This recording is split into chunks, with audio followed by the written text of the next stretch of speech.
Greetings, Batprince here, and today Ms. Bat and I are playing... there we go. Dizzy Hearts. How does your heart get dizzy? Like butterflies in But in your heart? Yeah. Oh, Like it's that sounds terrible. like a You probably should get it checked out, yeah. just a little bit. Oh. Long ago, our ancestors hid from the sun within the belly of the mountain, and they left their heritage sizzled into the very walls of under Great Pekka. A Pekka? Pika peppers? Aww. In the coming of age ceremony, it is our duty to leave under Great Pekka and return to something never seen before, expanding our knowledge of the outside world.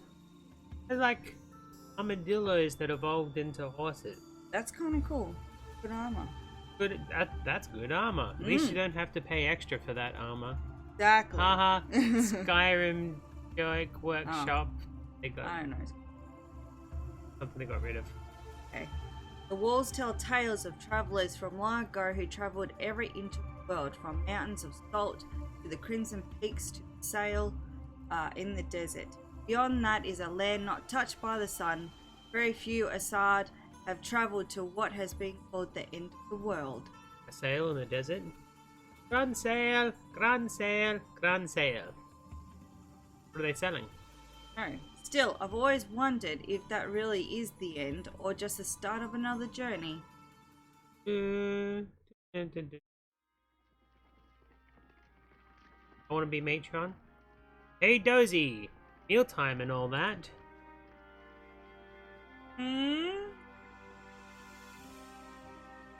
I promise you this meal's got a show with it.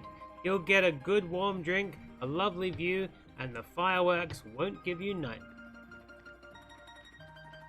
I'll be up in a bit. Leave the fires on for me. They won't go out this side of the rift, don't you worry. We know how to keep you.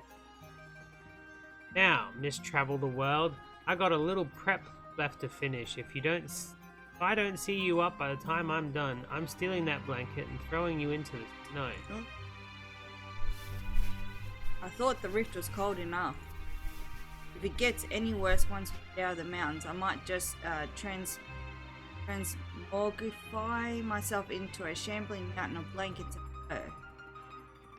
There are plenty of jokes about the end of the creation smothering the fire in your chest.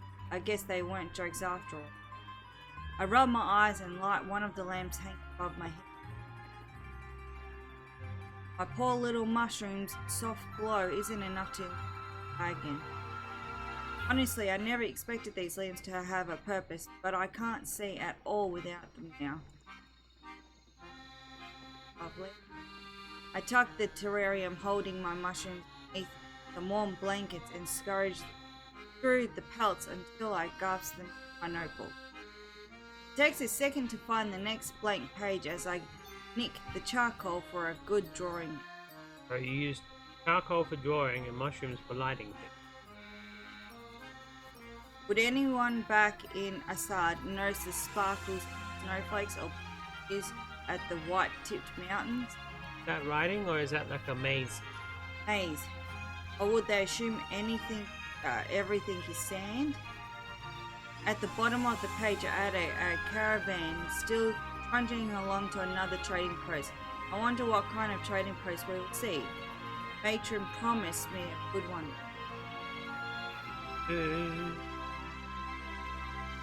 Speaking of, after finished my entry off with the center of a fire, I stuffed my notebook into my sack and pulled the string tight. The heavy canvas tarpaulin Just say top. up noisily beats against the wagon frame. Despite its weight, the impossible side still has some sway on it. We just called it top here. Yeah, true. I wrap the wool and leather blankets as far as I can around my body, rise to my feet, and... Brrr. It's cold in here.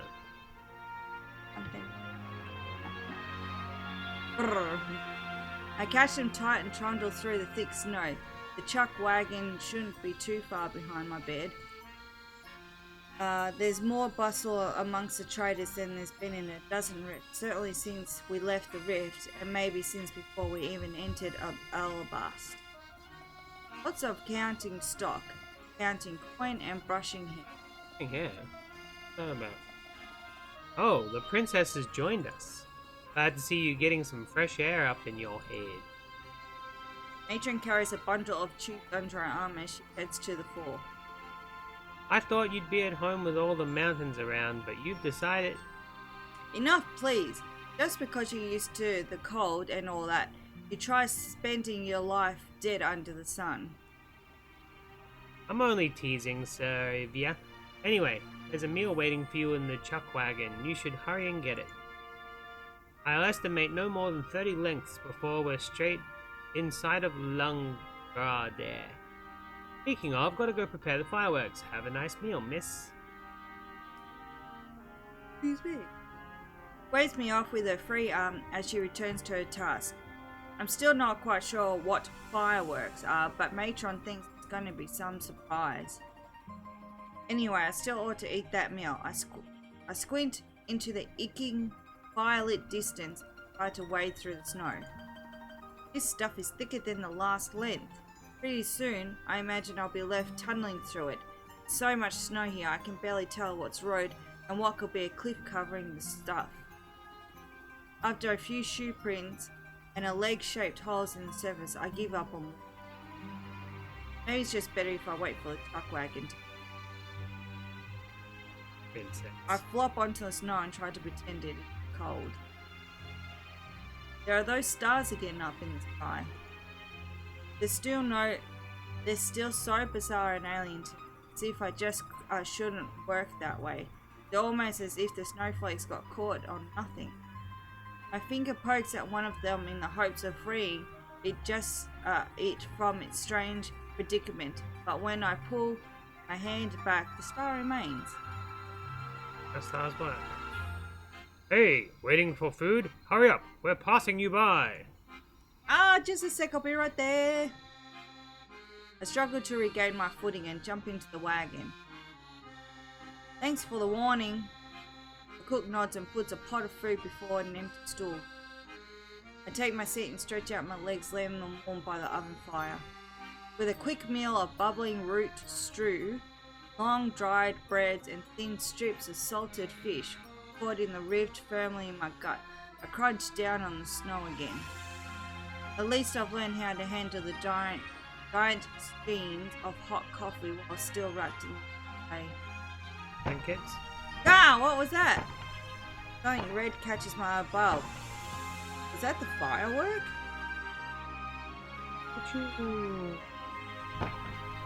Happy New Year. I look at the black sky and can just barely catch wisps of smoke streaming like flowers desperately blooming all at once. Behind the smoke, those stars first caught sight of having bred themselves some children. Dim lanterns able to shine now that the sun rays can't reach. I hurry through the snow towards the front of the caravan. That's it. That's far more than the trading place. It's an entire city stretching out of the sky as if it could be a mountain range itself. And next stop on this journey, a place called Lungarde. Pew pew pew.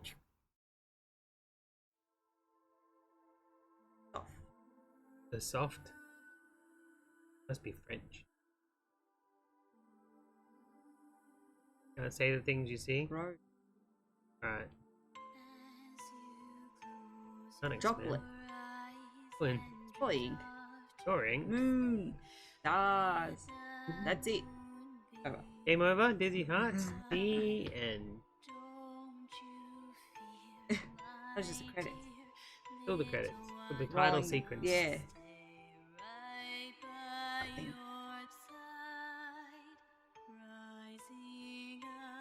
Funny, we opened on a desert. She came from the desert and now we're in the different type. On wet one. Yeah. What? Wait one. Wet one. Wet desert. What is it? Tell What's me. in the box? Tell me.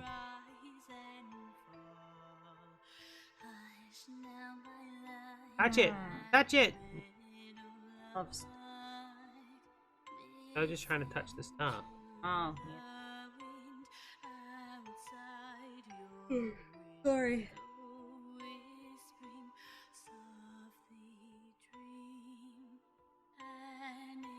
Flower.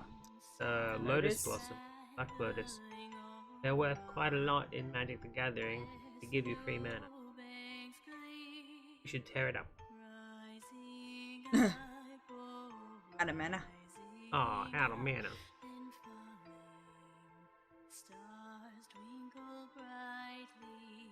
Ellie.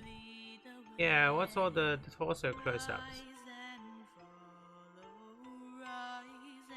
Yeah, it must be cold when your clothes don't fit and you're in the snow. Yeah. Yeah, you think it's a tolerance thing? Yeah. Yeah. That's why I see all those naked Eskimos there. The gates to the city are already open for us. I'll watch as the caravan, wagon by wagon, disappears beyond the thick granite walls as my own creaks and bounces rough stone road, flanked by dunes, shoveled snow. It's the first bit of proper city comforts I've seen since Alabast. I eagerly watch as we pass through the gates and into town. Welcome to Lungarde. Stands here at the door, guarding it from something. Thank you. First elf I've met from beyond the rift. It actually happened. Huh?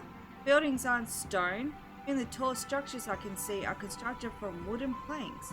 What a waste of trees. Yeah. Wouldn't the stone from the mountains keep them warmer? I'll have to duck in one of those places first chance I get and see what's up. Yeah, how about that? Above the roofs and eaves, 1,000 chains of smoke billow into the sky and dissipate into the wind. Not a single structure chimney as is unlit. Some of it filters down the ground levels and tickles my nose. Achoo! The aroma is not unpleasant. Who would ever have thought that such thick stuff like the spiky trees could have the same kinds of smell as the mosses back home? Sevia, your eyes are wandering again. That's me. And your eyes aren't. Don't tell me you think this place is boring just because you've been here once too many times. How rude. I'm going to let my eyes savor this city while I'm not too much of a boring old world-weary adult. Ah, that's the good spirit. I knew Lungarde would shake the frost from off your head. Park our many wagons. We're not far from something that could well be a palace. Whatever great things might be around here. Come in, enhance. But enough wandering for now. I have a job to do. Good job. Yeah. I jump through the old musty storage wagon and drag out a table, a few baskets of traders' old trinkets, chairs, keep our behinds out of the snow. Those in the square are bundled in thick clothes as they walk to and fro, often glancing at the caravan, eager to see what we have to trade before we put it out. Traders. They Not have just wares that, if they you have have thick coins. clothes. Some of them are already carrying what they wish to trade with us. Looks like the usual regional fabrics and all the essentials dried food that the traders need to live on. The onions are definitely used to this. Another brings with her a heavy barrel of something, a drink, and a few elves wearing similar clothes and standing close beside one another, wait with baskets filled with some oddity. I myself don't do much of the trading, just the prep work. As much once I've dragged out all the goods marked for trade, I flagged down Matron. Sevia, done with your work? That I am, and you said you'll be here for a long while, right? Something like that. Certainly a week, and probably a few rests longer if the barters go well. Then you don't mind if I wander off again? Feel free to do as you will, kid. I'm only responsible for you because I want to be. gives a hearty laugh and shoves me into the direction of my street. There's a good tailor around here if you need a proper coat instead of those ragged blankets. Go on, get yourself taken care of. Wanders off to a customer holding some kind of canvas. That wasn't one of ours, I think. I guess I'll just go look at it on our drive out, since Matron is already haggling. Why not find out? I take a step into the street, past the lamp glowing, with a calm, fine look around. More of the locals are carrying their goods to trade. This caravan must be popular here. A few of them look me over if to take the time to know.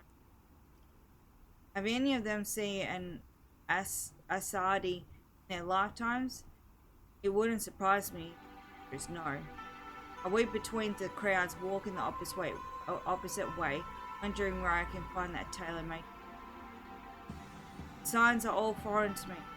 Fair enough when I can't read the alphabet, as has become usual, but the images above these strange symbols do nothing to elucidate. May as well ask someone for help. Excuse me. Yes, child? Never mind. I was told there was a tailor around here. I could use a coat. Tailor you were told about must have been Nienvilmana. He'll make you something good for sure. Now, I think that's a left, then a right. You can't miss it. Might actually. What kind of sign am I looking for? Considering who Nidimia usually works for, windows, but perhaps her sign of a flower made of needles. I see. Thank you. Have a good time at the square. Most certainly. I'll tease a good time out of him for sure. As she walks away, I'm not quite sure what that smile on her. Don't get it either. Let's see. Left, then right, and a flower made of needles. Stars surrounding that strange cold moon, mountains balancing a seesaw of feathers and vegetables, a tulip dean. By the green window panels before I come to the strange undulation of the red petal-like needles painted on the wooden sign. Must be the place. Walk up to the door, tug at the rough brass handle, and had enough of this damn party what? I open my eyes and stare at the furious face in front of me. I'm on the ground on my hands and knees, very warm. I think that must be heat escaping out of the door, since my blankets are scattered all around. Or is that small elf underneath? Ow. Excuse me. Squirms at the sound of my voice. Did I startle her? Get off me. Princess? Oh. Someone shouts that from inside the shop before their feet catch up with their voice. Stand beside the pile I've made. Yeah, please don't call me that. Wait, I didn't recognize that voice. Does that mean... Oh, no. Stupid idiot ran into me. I doubt that very much. Princess, you were the one who wasn't looking where you were going. There's a bit more squirming from the small figure You're I'm both tangled princesses. up with, but I can feel her puff in. This girl underneath me, actually, maybe she lives in that palace. Unless it's just a pet name for her, I might be in huge trouble for assaulting royalty. Now, miss, are you well? Yeah, a little cold. Sorry, I'm not sure what's going on. Don't worry about it. My friend now, Princess, is everything okay? Simply glares towards the street. I'm still tangled up with it. I should get up, but the ground is so slippery. I'm hoping to avoid a visit to some frozen cell. Hey, Your Majesty, stop struggling. Keep knocking me down when I'm trying to get up. Give me a moment, I'll be off you. Won't have to worry about me again, okay? Just back to the... I'd like that myself. There's another voice, one standing next first. I didn't hear her walk over. Stay still, Princess, and let the trader girl get up. Oh, fine. Princess stopped squirming, giving me a chance to finally find a purchase so I can push myself up to my feet. Thank you, Princess. Word sticks in my throat. Humph. Manners. Mercy. Fine, you're welcome. Everything okay out here? Third voice is much more concerned about all this than anything else. I can't wait on the measurements if you're too worked up. Huh? Knees buckle and I brace myself for it. Doesn't happen though. I'd like to rest. We all would, but we still have things to do now. Finish getting up, dear. That lady minded the princess queen. I don't know how royal works. I think the potential queen is with a larger woman. Could that be a bodyguard? Look at that pack. Princess finally gets to her feet. I return to mine and shake my blankets free of dirt and snow. Despite brushing the snow off, it's still soaked with water. Great. Well, that's enough for today. I'll see you tomorrow.